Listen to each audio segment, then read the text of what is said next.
Welcome to the Career Change Podcast, where you'll discover the frank and practical advice and resources that are already proven to work in the real world when it comes to changing careers or figuring out what business is right for you when you are a smart but likely also stuck, overwhelmed, or overthinking person in your mid-30s, your 40s, your mid-50s. I'm your host, Rikke Hansen, a career change advisor, entrepreneur, and former corporate HR professional with over 15 years experience of helping thousands of people just like you identify or create careers or businesses that are both meaningful and future-proof. Welcome home. Hey, it's Rikke here. Welcome to episode 61 of the Career Change Podcast, how to increase your career change options after 40. Now, there have never been more career change and business options available for professionals over 40 who want to change careers than right now. And I say this as a career change advisor who I've spent the last 2 decades in the trenches of the career change world, helping my clients change careers, start businesses, and build portfolio careers.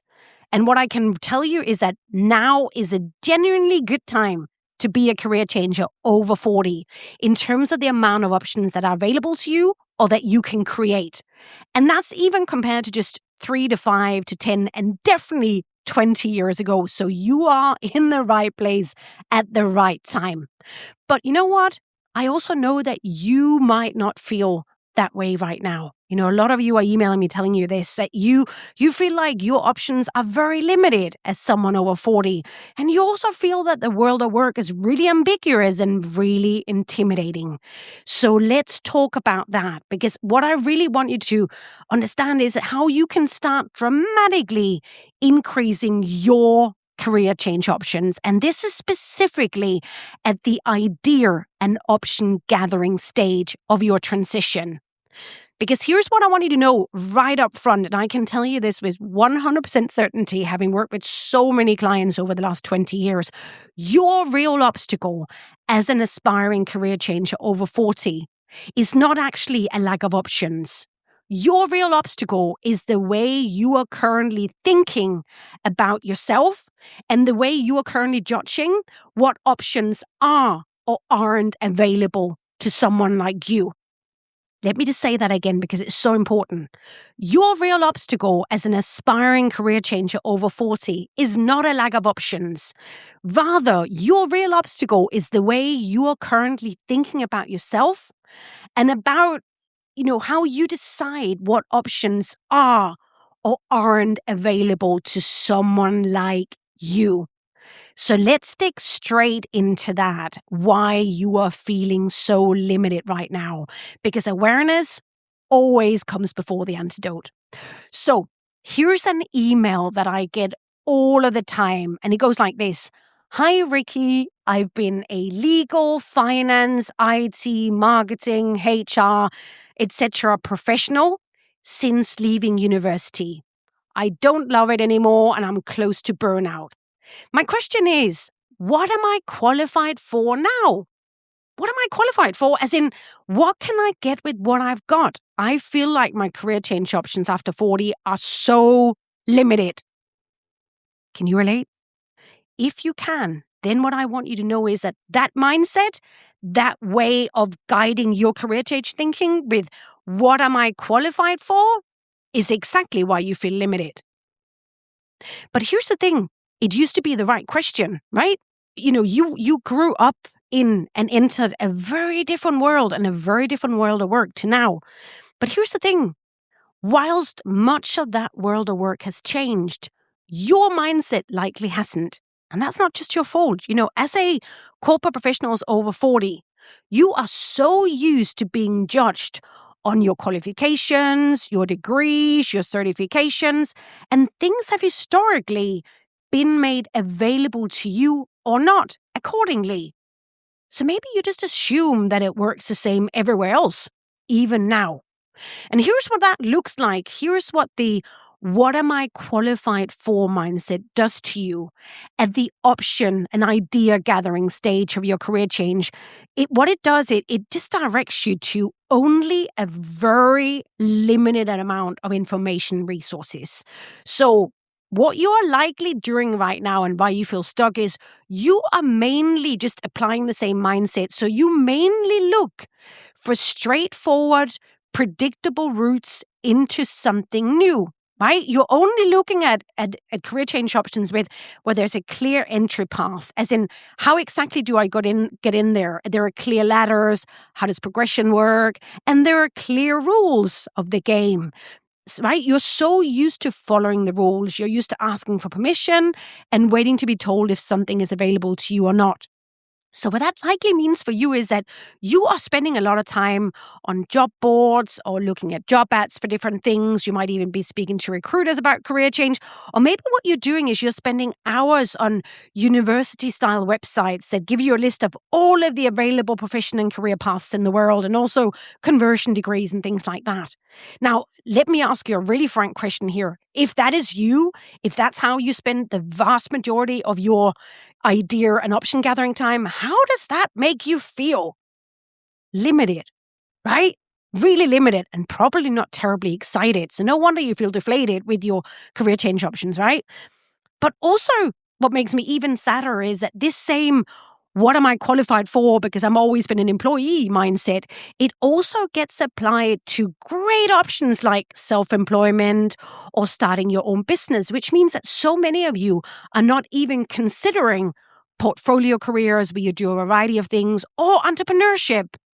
And those are some of the fastest ways to dramatically increase your options after 40 if you did, in addition to the other stuff we'll talk about.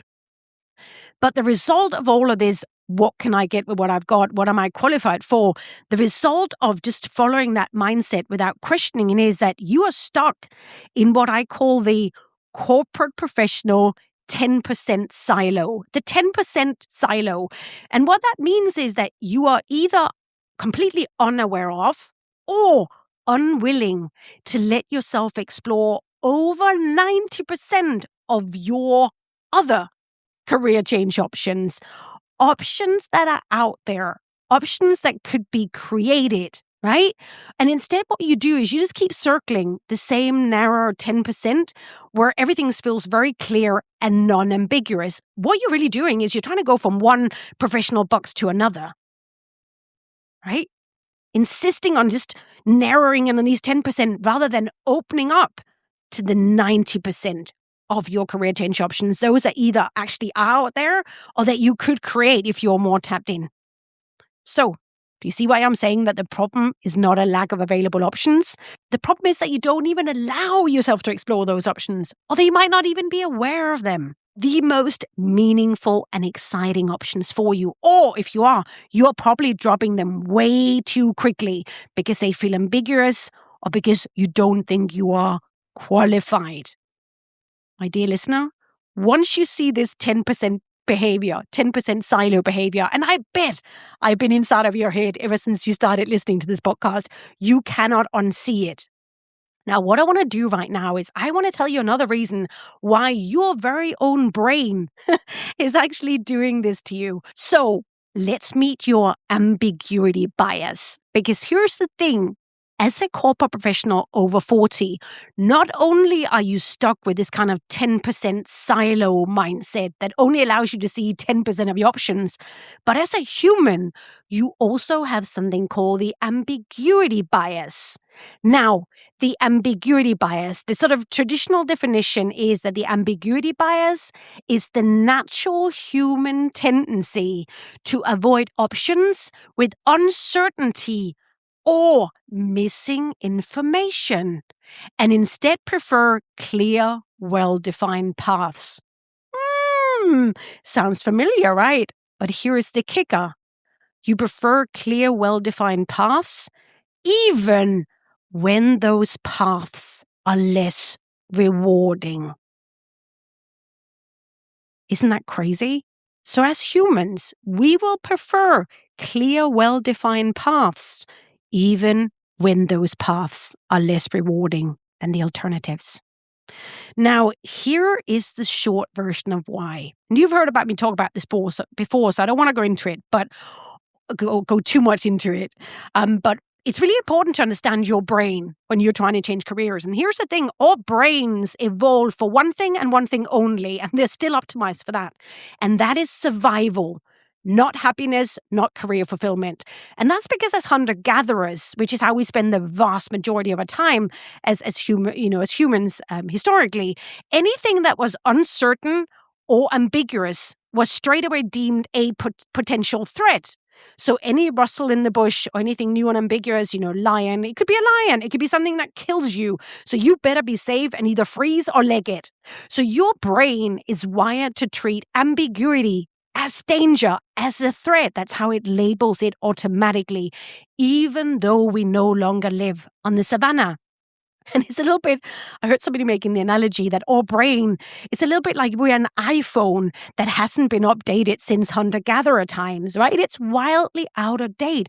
And that's why our ancient brains, they struggle so often to handle the type of much more nuanced scenarios and information that we deal with or encounter in the modern world, including career changes. It's almost like, it's not our fault the brain is like that. There is just a fundamental mismatch between the modern world and our brain. But in practical terms, let's go back to your career change. Here is how the ambiguity bias shows up. And that means, again, you are only considering options where there is a clear entry path and a known ladder. And you avoid anything that feels ambiguous or less straightforward, even if those options excite you. And what's even more crazy is that rather than broadening your search beyond the 10% safe and known silo, you either go back to the unsatisfying career or job you already know isn't right for you because the devil feels safer, right? Even though the path is less rewarding. Or you don't even allow yourself to explore beyond the 10% that you've already identified because they feel too ambiguous. But here's the really important thing to understand. Your current work scenario and those few 10% options you've identified, remember, they only feel safe because they don't feel ambiguous, not because they're actually right for you. Non-ambiguous and fulfilling are not the same thing. So what you're doing is what a lot of humans, they do when they give in and don't override this ambiguity bias. They choose quantifiable misery over unquantifiable joy. And that's the most pernicious thing about the 10%. It literally means that you are choosing quantifiable misery over unquantifiable joy. How is that ambiguity bias working for you? Let's talk about how you can start spotting and being aware of and allowing yourself to explore the 90% that you are currently not seeing because you are hanging out in the 10% silo. So right now, immediately, I want you to stop looking just at job ads, job boards, existing professions and career descriptions. Stop the vague Google searches. What I want you to do instead, I want you to put your explorer hat on and cast your idea and options net much wider. Here's the thing, if right now you are not excited about your career change options, all the things that are available to you or that you can create, you are stuck in the 10% silo. What you really should be experiencing at this stage of your career change, excitement, right?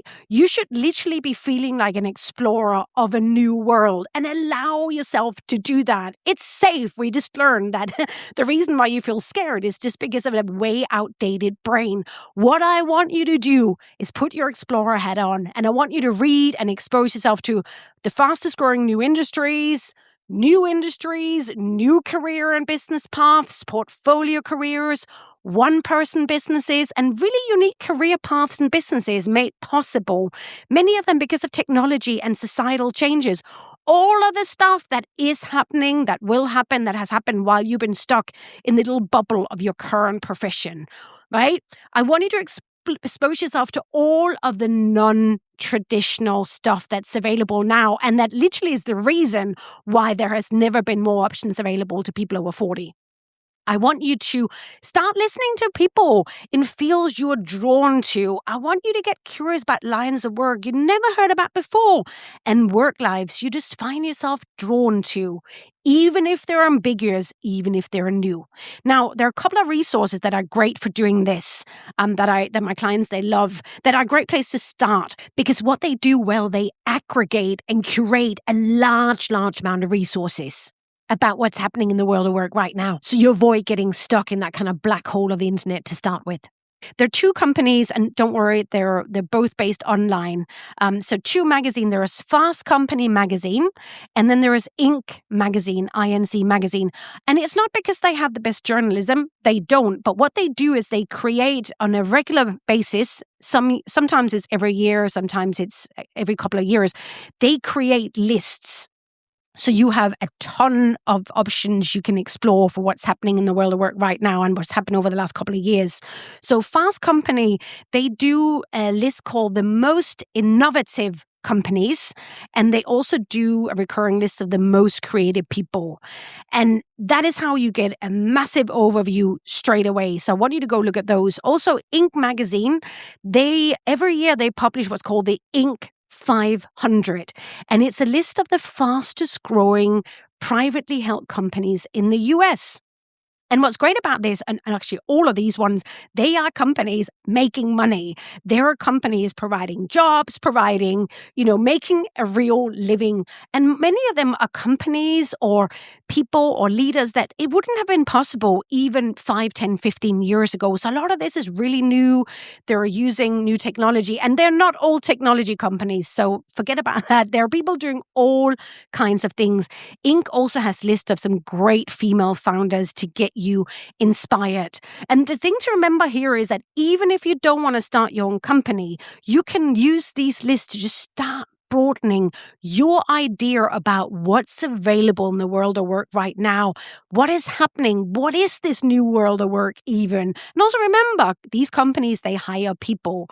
And what's really great about these lists is that they give you real exposure to real people doing great things, as opposed to just what you likely been doing so far, just a dead description of career paths or profession on a university website. Because as humans, we like mirroring ourselves in real people. That's what gets us excited, all right? So start looking at those lists and you will allow yourself to feel really, really inspired. But the most important thing I want you to keep in mind now that you're starting to become aware of and allowing yourself to explore these 90%, there are tons more options. These ones are just a great place to start, is I want you to go into that not with the mindset of what am I qualified for? Scratch that. We are at the idea exploration stage right now. Instead, I want you to replace it with a mindset of what am I excited about? Or what am I curious about? Or what am I drawn to? So stop asking, what am I qualified for? And instead ask, what am I excited about? Or what am I curious about? Or what am I drawn to? You should be feeling excited at the idea and option gathering stage of your career change. If not, you are stuck in the 10%, and there is no reason why you should be, right? So allow yourself to get excited. And also remember, at this stage, you are not looking for a fully fledged new profession or a fully fledged career path. You are just at the options and ingredients stage, right? You're just looking for ideas for what could go into what's next for you, right? You're just looking for a direction. You're just looking to explore options to see what gets you excited. You're not looking for things to beat yourself up with. I know some of you know exactly what I mean when I say that. So often I see people using the idea gathering stage of the career change to beat themselves up with in terms of what they are not qualified for. So be guided by curiosity and by excitement. That is how you will massively start increasing and becoming aware of the things that are available to you or the options that you can create yourself. And that's how you will start feeling really in control about your career change. But let's get even more practical, because here's the thing. Now that you have some great option resources, like those links I mentioned, and there are way more, once you get started with that, then I want to talk about how you can learn to handle all of this new excitement and all of this new ambiguity that you will now purposely be exposing yourself to. And I want to talk with you about how you can start building what's called ambiguity tolerance. Because here's the thing, I want to take really good care of you here. There's no point in giving you resources if you're not going to get the most out of them. So here's the thing, your ambiguity bias is not going to go away overnight just because you have new or better resources to explore. So if you want to both increase your career change options and actually allow yourself to also explore them, then you need to know how to handle and override your ambiguity bias and 10% mindset whenever it shows up, because it will. Remember, your most exciting career change options, they feel scary, not because they are inherently scary or risky, but because they feel new and ambiguous to your brain. That's it. That's why. That's the whole thing. Now you can see through and overwrite what your brain is trying to do to you, right? But also, of course, things might feel scary or new to you now. You've been stuck inside of a myopic little bubble of the little profession you've been in for the last, 10, 20, 30 years, right? And you've only allowed yourself to explore 10% so far. So new and ambiguous is how this is going to feel. But remember, we don't live on the savannah anymore. New and ambiguous is not a sign to stop. Right? Back in the hunter-gatherer days, it would have been. But remember, nowadays, exploring your career change options won't kill you. Rather, what it will do instead, and should make you feel, is much more alive and much more excited. So the fastest way and the most proven way, and I've seen this definitely with my own clients, is the way to override your ambiguity bias is a skill that you can build, and it's called ambiguity tolerance. And it's not something you're born with, it's something you can build. It's also one of the most future-proofing skills that you can build, because the goal is not to eliminate ambiguity. That's never going to happen, right? I mean, the world is just going to get more and more ambiguous. What you do need to do is to learn to tolerate it. Right? A little bit like your mother-in-law, right? So what we're looking for is to build tolerance. And the goal of ambiguity tolerance and how we really expand your options is that the goal of ambiguity tolerance is to stay curious and stay engaged for long enough to actually find out if something is right for you, rather than shutting it down and running away before you even start engaging with it. So something that my clients will know that I often say to them when they start feeling uncomfortable is, please allow yourself to stay uncomfortable for just a wee bit longer. Allow yourself to stay uncomfortable for just a wee bit longer so you can start building and increasing your ambiguity tolerance. From now on, when you come across a career or a business idea that excites you, but that also feel ambiguous, uncertain, and new, your brain will treat that as a threat, as a reason to stop and back off. That is the old default, and it's been keeping you stuck. But you now have a new default. And what I want you to say to yourself, and you can even say this out loud, label it in your brain what's happening. Okay, this is not a threat. This new career change option or business option, it's not a threat. Instead, what I have is an information and exposure gap. And guess what? I can take control of that. This is not a threat. It's just an information and exposure gap. And I can take control of that. My dear control freaks, I know there are loads of you listening. This is a great way for you to feel in charge. Remember, it's not a threat. You're not in the savannah anymore. All it is, when you come across new things that feel uncertain, ambiguous, it is just an information gap. You just don't yet have enough information, or you don't yet have enough exposure to that new world of work, to that new thing. So let me get inside of your head so we can start consistently challenging your assumptions instead of defaulting to back off from further exploration, to back off from further information gathering. So next time you catch yourself saying, but I'm not qualified for that, I want you to reframe. That is not automatically a fact. What you have is most often an information or an exposure gap. So many of your assumptions about what you are or aren't qualified for, or about what doors are or aren't open to you. They are based on an old, outdated version of the world of work that no longer exists to the extent that you think it does, right? And of course, there will be professions that you're not qualified for. That's blindingly obvious. If you want to become a plastic surgeon, yes, you're not qualified for that right now. But that's not what we're talking about here. We're talking about all of the things beyond the tightly regulated professions. Also, if this is something you really struggle with, I would recommend listening or re-listening many times over to episode 17, Do I Really Need to Retrain? But I'm not qualified for that. That is just an assumption. Make sure we take a step back and go, what is the information I need to gather here? Or what is the exposure gap? There you go. Another thought that shows up a lot is but I have no idea how to get into that, and then move past it. That is absolutely an information and exposure gap. What I want you to say instead is, I have no idea how to get into that yet, right? Of course you don't right now, because you haven't even bothered to find more information or to expose yourself to that world. I really want you to get really greedy and to blooming find out. Here's the thing that boggles my mind. A lot of people who feel really stuck with a career change, they actually spend more time researching a foodie trip to Paris or New York, or spend more time researching and planning, their 40th or their 50th birthday than they do closing the information and exposure gap with things they're attracted to with their career change. Don't be lazy. This is your life. If right now you're spending more time researching those things, foodie trips, escape trips from work, or your birthday, then you are really researching, spending money, time, and research on your career change, then no wonder you're stuck, and you know who you are, right? So what I want you to really replace all of those unhelpful thought and behaviors with is get greedy for your future self. Go and have a proper look at the industries or the kind of work that excites you.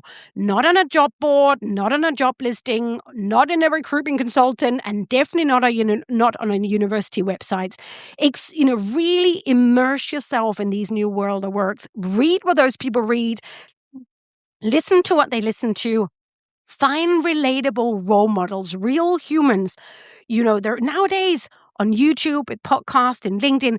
It has never been easier to immerse yourself in all of these new world of work. Remember, go in with an information gathering mindset, with an exposure mindset, not with an intimidation mindset. And then notice what happens to your assumptions when you actually have real world, real up-to-date information to go on. Assumptions are not facts. Assumptions can be updated, and information gaps can be closed, and exposure can be built. That, my dear friend, is entirely within your control. Here's another thing that I say to my clients all the time. Data over drama. Data over drama. So many people turn into total drama queens when they get exposed to new and ambiguous things, right? Again, all you have is an information gap. Close it. An exposure gap. Go immerse yourself. That is the reframe made simple, and that should really empower you. So here's one thing that I just want you to do, just is test this on yourself. I want you to write down every career and business idea that you've dismissed in the last 6 months. Every single one. And then get really honest about why. Was it because it was generally not right for you? Or did you drop it because it felt ambiguous and uncertain? It wasn't really clear how to get in, because you didn't think you were qualified, because you didn't know how to get in there. For most of you, it's going to be the latter. Again, what you have is an information exposure gap, not a verdict. Reframe it and then bloody go and do something about it. Get greedy about what's possible for you. Get greedy about immersing yourself and exposing yourself to the 90% of all of the new stuff that is happening. I promise you, because I see this again and again, it is a lot less scary when you have actual real world data and exposure, rather than just your blooming old assumptions rattling around in your head. That's when you go from scared to excited. And isn't that what you really want your career change to feel like? So let's wrap this up because you have a choice right now. You can continue to operate within the 10% silo of clear-cut and straightforward options. But I bet that you're listening to my podcast because so far you haven't actually found any options that are exciting or meaningful for you, meaningful enough for you to do something about them. So here's my invitation to you. Start coming over to the other side. The more ambiguous, but also much more exciting and meaningful side, where you start exploring the 90% that are either available or that you can create. Here's the truth, hand on heart. The most exciting and most meaningful options for you in the world of work right now, they exist just beyond your comfort zone, just beyond the ambiguity bias, in that twilight zone, that ambiguous, new, slightly intimidating twilight zone. But the good news is, the more time you spend there, the more at home you're going to feel. Because it's in that space, my friend, that you're going to find or create the options that are right for you as someone over 40. And that's how you're going to create a home in this new world of work, where there have never been more amazing and valuable options available to you than right now. But I also do want to say, if you feel like you could really use a guide to navigating this new world of work and find the best options for you, that is exactly what I do over in my business at thecareerchangepodcast.com. I'd love to help you. Thank you so much for listening.